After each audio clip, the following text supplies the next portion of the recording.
இந்த காலத்தில் குடியிருக்க வீடு இருக்கோ அல்லது சேமித்து வச்ச பணம் இருக்கோ இல்லையோ, ஆனால் எல்லாருமே வண்டி வாகனங்களோடு வாழணும், ஸ்டைலாக ஒரு கார் வாங்கணும், ஸ்டைலாக ஒரு பைக் வாங்கணும் அப்படின்னு ஆசைப்படாத இளைஞர்கள் ஒருவரோட இருக்காமல் இருக்க முடியாது.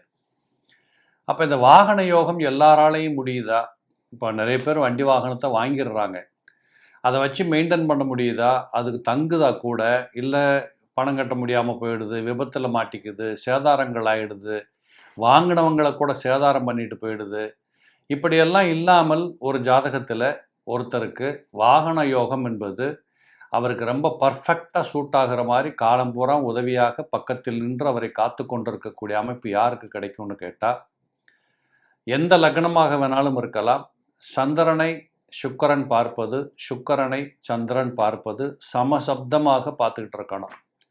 அதுலேயும் குறிப்பாக மகரத்தில் சுக்கிரனும் கடகத்தில் சந்திரனும் இருந்து சமசப்தமாக பார்த்து கொண்டிருந்து வளர்பிறை சந்திரனாக இருந்துட்டா, இவங்க வீட்டுக்கு கொடுக்குற முக்கியத்துவத்தை விட, பிள்ளைகளுக்கு கொடுக்குற முக்கியத்துவத்தை விட கண்டிப்பாக வாகனங்களுக்கு ரொம்ப முக்கியத்துவம் கொடுப்பாங்க. வாகனம் கண்டிப்பாக இவங்ககிட்ட இருந்தே தீரும். இவங்களுக்கு வாகனம் எப்பொழுதும் கூடவே இருக்கும்.